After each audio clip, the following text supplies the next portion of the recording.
Hello everyone, welcome to my Sharah Academy channel. আজকে আমি আপনাদেরকে আরেকটি লিড জেনারেশনের প্রজেক্ট করে দেখাবো।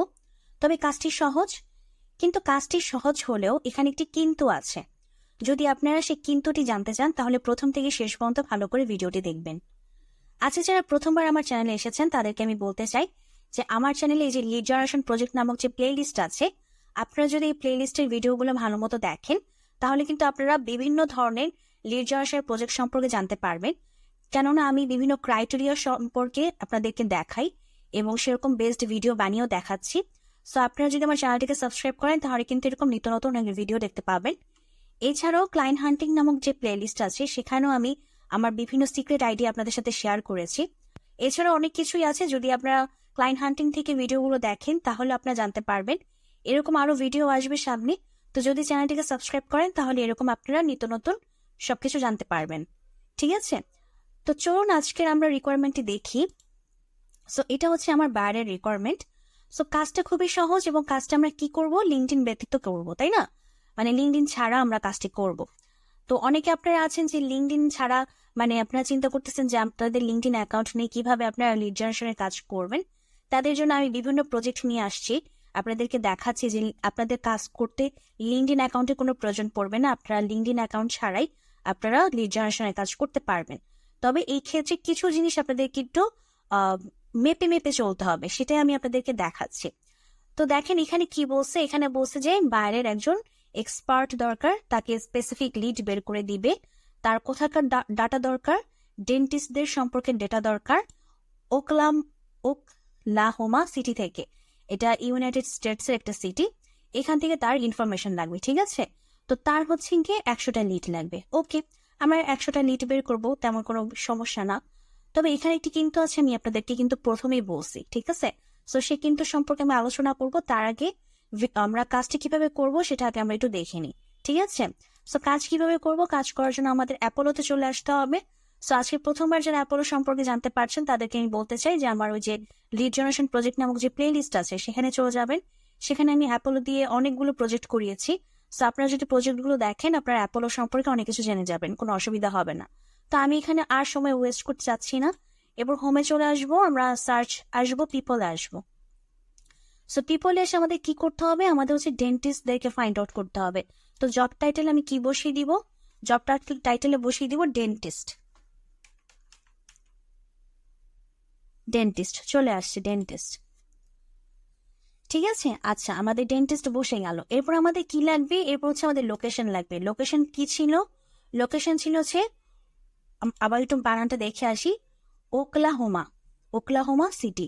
ঠিক আছে, সো ওকলা, এই যে চলে আসছে ওকলাহোমা ইউএস। ঠিক আছে, ওকলাহোমা ইউএস। আচ্ছা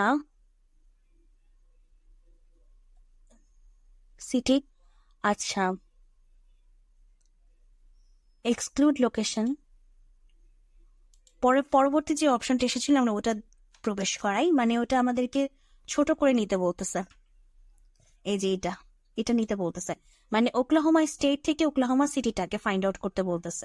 ঠিক আছে, তাহলে আরো ন্যারো করে আমাদেরকে মানে তথ্য দিতে পারবে। ওটা হচ্ছে ইউনাইটেড স্টেটস থেকে ওকলাহোমা পুরাটা থেকে দিচ্ছিল, এটা হচ্ছে ওকলাহোমা সিটি থেকে দিবে। ঠিক আছে, মানে ওটা ছিল ওকলাহোমা পুরো স্টেট থেকে, আর এটা হচ্ছে ওকলাহোমা স্টেটের ওকলাহোমা সিটি থেকে। ঠিক আছে, বিষয়টা হচ্ছে এটাই। তো যাই হোক, আমরা এখন কি করবো, যে ডেন্টিস্ট পেয়ে গেছি। সো ডেন্টিস্ট পাওয়ার পরে এখন আমাদের এদের ইনফরমেশন অ্যাক্সেস করতে হবে। এখন আপনারা জানেন যারা প্রিভিয়াসলি অ্যাপোলো নিয়ে কাজ করেছেন যে আমরা কি করতে পারি, আমরা ফ্রিতে 3টার বেশি পেজ আমরা অ্যাক্সেস করতে পারি না। অর্থাৎ আমাদের কি করতে হয়, মানে আমরা 3টা পেজে, এক একটা পেজে 25 করে থাকে।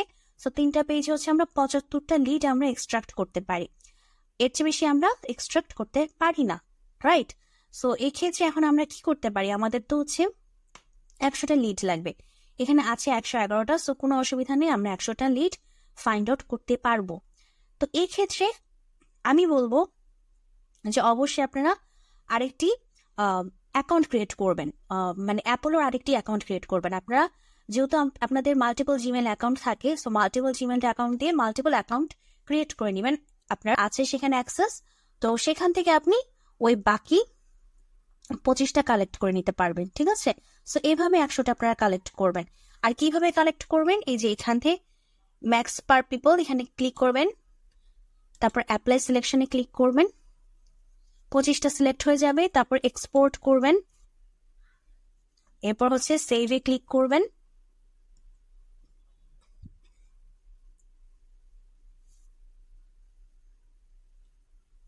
একটু টাইম নিচ্ছে, আমরা ওয়েট করি।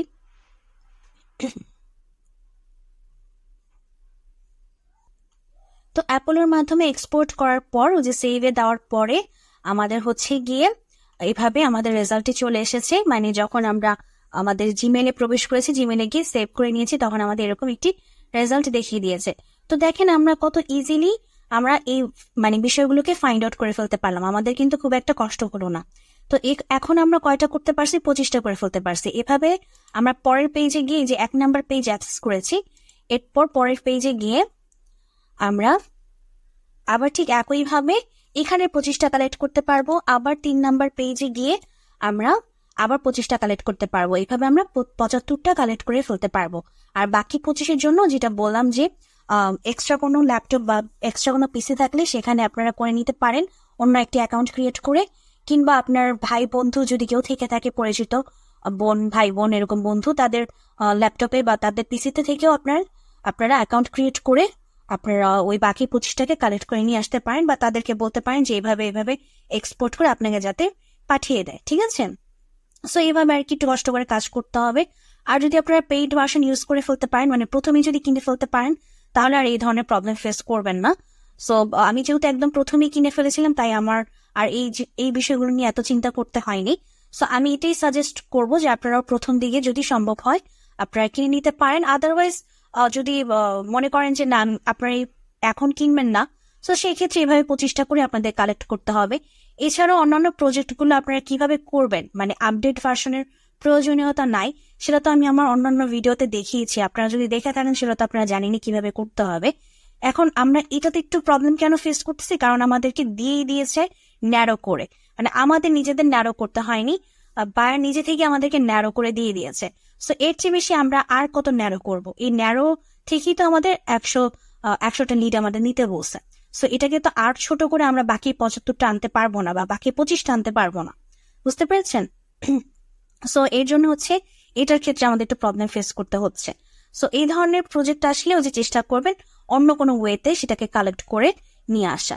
ওকে, সো আমি তো বলেই দিলাম কিভাবে করবেন। তো যাই হোক, এরপর হচ্ছে আমাদের যে রেজাল্টটা চলে আসলো, তো এইভাবে আমরা বাকি 25 করে 100টা কালেক্ট করে ফেলতে পারবো। যদি আমরা খুব ভালো অ্যাপোলো চালাতে পারি, আমাদের যদি আইডিয়া থাকে, তাহলে আমাদের কাজটা খুব একটা সময় লাগবে না। আমি বড় জোর ধরে নিলাম হচ্ছে 20 মিনিট, 20 মিনিটের মধ্যে, এটা আমি যদিও বেশি ধরছি, তারপরে বললাম যে 20 মিনিটের মধ্যেই কিন্তু আপনারা কাজটা করে ফেলতে পারবেন, কোনো অসুবিধা হবে না। এখন আমি যেটা বলতেছিলাম যে আমাদের কিন্তুটা কি, কিন্তুটা হচ্ছে এই যে দেখেন এখানে উনি কি বলছে, I am looking for freelancer with lowest rates. উনি কিন্তু একটা বাজেট দিয়ে দিয়েছে $5, কিন্তু তারপরে বলতেছে যে সে লোয়েস্ট রেটে চায় ফ্রিল্যান্সার, ঠিক আছে। সো আপনি যদি বিগিনার লেভেলে থাকেন এবং আপনি যদি এই কাজটা নিতে মানে খুব বেশি আগ্রহী হন, দেখেন কাজটা কিন্তু খুব বেশি কঠিন না, ঠিক আছে। সো এই ধরনের যদি আপনি কাজ পেয়ে যান, আপনি কিন্তু খুব সহজে, সেটা $1 হোক, $2 হোক, $3 হোক, আপনি কিন্তু খুব সহজে ইনকাম করে নিতে পারবেন, ঠিক আছে। মাত্র 20 থেকে আধা ঘন্টা মানে 20 থেকে 30 মিনিট ইনভেস্ট করে আপনারা ওই টাকাটা ইনকাম করে নিতে পারবেন। সো এই ক্ষেত্রে যখন উনি বলে দিচ্ছেন যে I am looking for freelancer with lowest rates, অবশ্যই একটা স্যাম্পল দিয়ে, মানে 5টা স্যাম্পল দিবেন, কখনোই 25টা দিবেন না। মনে করেন যে এই 5টা স্যাম্পল, ঠিক আছে, এই 5টা স্যাম্পল তাকে সেন্ড করে আপনি বলবেন যে আপনি এইভাবে তাকে সেন্ড করতে পারবেন, এবং আপনি কাজটা $3 করে দিবেন, ঠিক আছে। যখন আপনি প্রপোজাল পাঠাবেন তখন তাকে বলবেন যে আমি তোমার প্রজেক্টের সম্পর্কে বুঝতে পেরেছি, এই নাও তোমার স্যাম্পল, দেখো তোমার পছন্দ হয় কিনা, এবং আমি তোমার সম্পূর্ণ কাজটা $3 করে দিব। যদিও আপনার নিচের মানে বলতে পারে, আপনার নিচে অনেক ফ্রিল্যান্সাররা বলতে পারে যে $2 করে দিবে, $1 করে দিবে, বলতে পারে, বাট এটা না অনেক সময় কি হয়, এটা আসলে বায়ারদের মর্জির উপর ডিপেন্ড করে। সাপোজ আপনি যদি এখানে $1 বলেন, এই ক্ষেত্রে বায়ার আপনাকে, মানে এটা আসলে এইভাবে কাজ করে না যে আপনি যত কম বলবেন তত কম বললেই হচ্ছে বায়ার রাজি হয়ে যাবে। একটা ন্যূনতম প্রাইস আপনার থাকতে হবে। দেখেন, আপনি একটা মানুষ এত কষ্ট করতেছেন, এখানে টাইমটা দিচ্ছেন, আপনার টাইমে কি কোনো মূল্য নাই? অবশ্যই মূল্য আছে। এবং ওরা না এই জিনিসগুলো খুব ভালো মতো বুঝে, ঠিক আছে?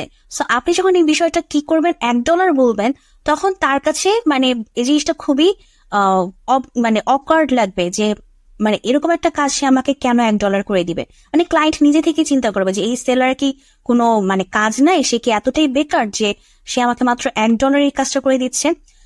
এভাবে $2 ক্ষেত্রেও উনি চিন্তা করতে পারে। তো সেই ক্ষেত্রে আমি বলবো যে সেভ জায়গা হচ্ছে $3। আপনি $3 বলেন, এটা হতে পারে বাইরে ভাবে চিন্তা করতে পারে যে ঠিক আছে, বা মানে এই মানুষটা তো আমার জন্য, আমার প্রজেক্টের জন্য টাইমটা ইনভেস্ট করছে, সো সে $3 তার প্রাপ্য। হ্যাঁ, ঠিক আছে, এভাবে চিন্তা করে সে আপনাকে $3 হায়ার করে নিতে পারে।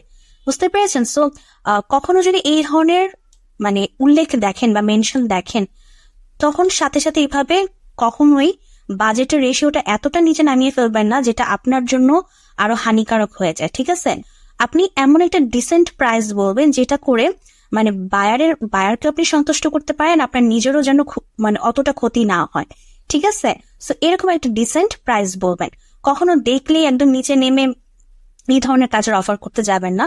যদিও অনেক সময় দেখা যায় যে এমন হতে পারে যে $1 চার্জ করছে তাকে বায়ার কাজ দিয়ে ফেলছে। তো এটা হচ্ছে যেটা বললাম যে এটা আসলে বায়ারের মর্জির উপর ডিপেন্ড করে। কখনো $1 এরকম মানে খুব নিচে নামায় ফেলে বায়ার চিন্তা করে যে সে মনে হয় কাজ জানে না, তাই হচ্ছে এত কম প্রাইস ধরছে। কখনো এইভাবে চিন্তা করে, কখনো আবার চিন্তা করে যে ও পাইছি, যাক একজনকে আমি খুব অল্প পয়সায় কাজ করে নিতে পারবো, যান ভালো হয়েছে। এভাবে অনেক অনেক সময় চিন্তা করে। তো এটা আসলে সম্পূর্ণ বায়ারের উপর ডিপেন্ড করে। বাট আমি বলবো আপনারা যারা আমার ভিডিওগুলো দেখেন, আপনাদের জন্য আমার এটাই সাজেশন, কখনো এই ধরনের বিষয় উল্লেখ থাকলে অবশ্যই এমন একটা প্রাইসকে আপনারা নির্ধারণ করবেন যেটা দুজনের জন্যই ওকে, ঠিক আছে?